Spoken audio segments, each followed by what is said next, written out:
Dear students, Mubeen edu and vlog की production team के साथ आज मैं इजी मैथ आसान रियाजी की एक और वीडियो लेके आपके पास आया हूँ। ये हमारी सेकंड ईयर की 7th चैप्टर की फर्स्ट वीडियो है। हमारे यूट्यूब चैनल का नाम है मुबीन एजू एंड वीलॉग। तो आइए हम exercise 7.1 second year 12th class की शुरू करते हैं। तो ग्रेड 12th का ये यूनिट नंबर 7 है, वेक्टर्स, और इस यूनिट की फर्स्ट एक्सरसाइज 7.1 हम स्टार्ट करने जा रहे हैं। इसके चंद सवाल हम इस वीडियो में करेंगे सिंपल और आसान तरीके से। इसके क्वेश्चन नंबर 1 जो है वो ये है कि right the vector p q in the form x i plus y j. तो हमने जो हमें पॉइंट्स दिए हुए हैं उनकी मदद से वेक्टर्स लिखने हैं पी क्यू, और उसकी फॉर्म जो है वो x i plus y J. X जो है उसके एक्स कंपोनेंट को रिप्रेजेंट करता है, वाई उसके वाई कंपोनेंट को शो करता है, और आई जो है यूनिट वेक्टर है अलॉन्ग एक्स एक्सिस, और जे जो है यूनिट वेक्टर है अलॉन्ग वाई एक्सिस। तो हमें फर्स्ट पार्ट में पी जो पॉइंट दिया हुआ है वो है 2 3, और क्यू जो पॉइंट दिया हुआ है वो है 6 -2। तो हम यहाँ पे ओरिजिन जो है वो लिखते हैं। ओरिजिन के कोऑर्डिनेट हमारे पास 0 0 होते हैं। तो सबसे पहले हम ओ पी और ओ क्यू वैक्टर्स बनाएंगे, पोजीशन वेक्टर्स। तो पी का पोजीशन वेक्टर ओ पी इस पी पॉइंट और ओ पॉइंट की मदद से 2 -0 3 -0, तो ये आ जाएगा 2 3। इसी तरह इस पॉइंट ओ और इस क्यू की मदद से ओ क्यू जो है वो आ जाएगा 6 -0 -2 -0, तो दैट इज 6 -2। तो ये हमारे पास दो वेक्टर्स आ जाए। इसमें आप गौर करेंगे तो देखेंगे कि ये जो ब्रैकेट्स हैं ये जो है हमारे पास स्मॉल ब्रैकेट्स हैं और ये स्क्वायर ब्रैकेट्स हैं। तो ये पैरेंथेसिस और स्क्वायर ब्रैकेट के लिहाज से आपने ख्याल रखना है कि ये कोऑर्डिनेट को रिप्रेजेंट करती हैं और ये वेक्टर के कंपोनेंट को रिप्रेजेंट करती हैं। अब पी क्यू हमने फाइंड आउट करना है, वो है हमारे पास o q minus o p. यहाँ से हम ओ क्यू की वैल्यू पुट करेंगे और इधर से ओ पी की वैल्यू, और इसको सॉल्व करेंगे 6 -2 एंड -2 -3। तो ये हमारे पास आ जाएगा 4 और -5, दैट इज़ 4i -5j। तो ये हमारा आंसर आ जाएगा 4i -5j, जो हमारा रिक्वायर्ड वेक्टर है। अब हम इसके सेकंड पार्ट की तरफ चलते हैं। इसमें हम देखते हैं कि हमें एक पॉइंट P दिया हुआ है जिसके कोऑर्डिनेट 0 5 हैं, Q दिया हुआ है जिसके कोऑर्डिनेट -4 और -1 और -6 हैं। तो अब हम इसमें पॉइंट O रखते हैं 0 0, जो कि कार्टेशियन कोऑर्डिनेट सिस्टम में जो है ओरिजिन के कोऑर्डिनेट्स हैं। OP उसी पैटर्न पे हम फाइंड आउट करेंगे P और O की मदद से। तो 0 -0 5 -0, तो ये 0 -5 इसके कंपोनेंट आ गए। और O और Q की हेल्प से हम फाइंड आउट करेंगे -1 -0 -6 -0, तो दैट इज़ -1 -6। इस तरीके से हमने OP और OQ जो है वो वेक्टर फाइंड आउट कर लिए हैं। अब हम PQ बिल्कुल फर्स्ट पार्ट की तरह करेंगे OQ माइनस OP से।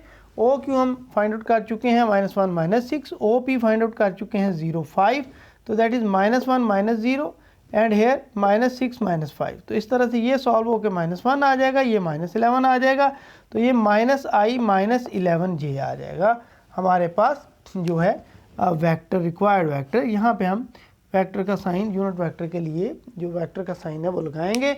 और हमारा व्हाट्सएप नंबर 03006490 है। इस पे आप फ्री ऑनलाइन ट्यूशन और अपने जो है क्वेश्चन जो है वो भेज सकते हैं। जो भी आपको इसमें डिफ़िकल्टी प्रॉब्लम नज़र आए उसको भेजें, और हमारी वीडियो को ज़्यादा से ज़्यादा लाइक शेयर और कमेंट करें, और हमारा चैनल जो है सब्सक्राइब करें। Question number 2, find the magnitude of the vector u। इसमें हमारे पास u वेक्टर जो सेकंड पार्ट में दिया हुआ है वो है i + j। अब इसका मैग्नीट्यूड के लिए हम ये यूनिट जो u वेक्टर है उसके साथ ये दोनों तरफ लाइन लगाते हैं जो कि इसके मैग्नीट्यूड को रिप्रेजेंट करता है, जो एक्चुअली ओरिजिन से लेके उस पॉइंट तक इन पूरे वेक्टर की लेंथ होती है बेसिकली। तो इसमें हम i का कोएफिशिएंट यहाँ पे लिखते हैं, दैट इज़ 1 का स्क्वायर, प्लस यहाँ पे j का कोएफिशिएंट लिखते हैं, तो दैट इज़ 1, तो 1 का स्क्वायर। तो इस तरीके से ये 1 + 1 और ये 2 स्क्वायर जो है इसका आंसर आ गया। अब हम इसके थर्ड पार्ट की तरफ चलते हैं जिसमें हमें u गिवन है 3 माइनस 4 ये इसके कंपोनेंट है, ये इसका कह लें कि आई का कोफिशिएंट है और ये जे का कोफिशिएंट है। ये दो मेथड हैं वेक्टर को लिखने के, एक हम स्क्वायर ब्रैकेट्स में लिख सकते हैं और एक आई जे की फॉर्म में लिख सकते हैं। तो इसमें भी सेम उसी तरह ये जो आई का कोफिशिएंट या जो एक्स का हमारा कंपोनेंट है वो 3 स्क्वायर और ये -4 जे का कोफिशिएंट या वाई कंपोनेंट है उसका -4 स्क्वायर।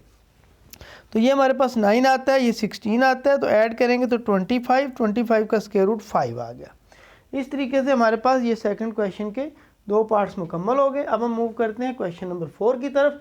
तो find the sum of the vectors a b and c d given the 4 points. 4 points हमें गिवन है, एक जो कोऑर्डिनेट्स हैं 1 -1 है, बी के 2 0 हैं, सी के -1 3 हैं और डी के -2 and 2 हैं। अब हमने ए बी और सी डी का सम यानी उनको ऐड करना है। तो ए बी पहले फाइंड आउट करेंगे ए और बी की हेल्प से, that is 2 - 1 and then 0 -1, so it becomes 1 और ये -1 +1 हो गया, 0 में हमने 1 प्लस किया, 1 आ गया। सी डी इस सी और डी पॉइंट की मदद से ये -1 3 इसके कोऑर्डिनेट हैं और -2 2 इसके कोऑर्डिनेट हैं। तो इसमें इस तरीके से हम तरतीब करेंगे कि -2 -1 and then 2 -3, so it becomes -2 + 1 और इसका रिजल्ट -1 आता है, इसका रिजल्ट भी -1, ये -1 कोऑर्डिनेट्स हो गए सी डी वेक्टर के। तो हमारे पास अब ये ए बी भी आ चुका है, सी डी भी आ चुका है, तो सम हमने फाइंड आउट करना है। तो सम होगा ए बी + सी डी। इसमें ये ए बी के 1 1 कोऑर्डिनेट्स हैं और सी डी के -1 -1 है। अब हम इनको जब सॉल्व करेंगे तो दैट इज़ 1 -1 एंड 1 -1 हेयर, तो ये 0 आ गया और यहाँ पे भी हमारे पास 0 आ गया। तो 0i + 0j, इसको हम ओ लिख सकते हैं जो कि नल वेक्टर को रिप्रेजेंट करता है, तो ओ इसका आंसर आ गया। अब हम क्वेश्चन 5 देखते हैं। क्वेश्चन 5 में इस तरह से है स्टेटमेंट कि find the vector from the point a to the origin, और इसमें हमने फ्रॉम पॉइंट ए से ओरिजिन तक जो है वो वेक्टर फाइंड आउट करना है, where a b is equal to 4i - 2j and b is the point -2 5। तो ये हमारे पास जो है वो एक जो है वो वेक्टर हमने फाइंड आउट करना है, ए ओ बेसिकली। तो इसमें हम चलते हैं इसके सोल्यूशन की तरफ। तो यहाँ पे हमारे पास ए बी जो है वो गिवन है 4i - 2j, बी जो है वो गिवन है -2 5 और ओ जो है वो 0 0 और ओ ए हमने फाइंड आउट करना है। तो अब हम ज़रा इसकी स्टेटमेंट को दोबारा से देख लेते हैं कि इसमें हमें जो है वो चीज़ जो फाइंड आउट करनी है क्वेश्चन नंबर 5 के हवाले से, तो वो हमारे पास क्या है जी, एक्चुअली ए ओ फाइंड आउट करना था इसमें। तो ये हम थोड़ा सा इसको कर लेते हैं चेंज कि यहाँ पे एक्चुअली हम ए ओ फाइंड आउट करना चाह रहे हैं, क्योंकि हमें ये कहा हुआ है कि from the point a to the origin आप फाइंड आउट करें। तो यहाँ पे हम ए ओ कर लेते हैं। अगर from origin to the point होता तो फिर ओ ए होता। एनीवे इसको हम आगे लेके चलते हैं। हमारे पास ओ बी ऑलरेडी गिवन है, यानी ऑलरेडी हम निकाल सकते हैं बी पॉइंट की मदद से, दैट इज़ -2 -0 5 -0, तो दैट इज़ -2 5। सो ये हमारे पास बन गया -2i + 5j, और एक्चुअली हमारे पास जो फार्मूला होता है वो होता है a b is equal to o b - o a. अब इसकी हेल्प से जब हम चलते हैं तो ये ओ ए लेफ़्ट साइड पे सब्ट्रैक्ट हो रहा है, तो जब हम इधर से राइट से लेफ़्ट पे शिफ्ट करेंगे ये ओ ए इधर आके प्लस हो जाएगा, ये ए बी लेफ़्ट पे, इसको हम राइट पे ले जा रहे हैं। क्यों ले जा रहे हैं? इसलिए कि हमारे पास ऑलरेडी ओ बी और ए बी की वैल्यूज़ मौजूद हैं और हमने ए ओ फाइंड आउट करना है, जो हम ओ ए की हेल्प से फाइंड आउट करेंगे। तो इसके लिए हमने ये ओ बी की यहाँ पे वैल्यू लिखी -2i + 5j, और ये -a b की जो वैल्यू हमें गिवन थी 4i - 2j वो हमने लिख दी है।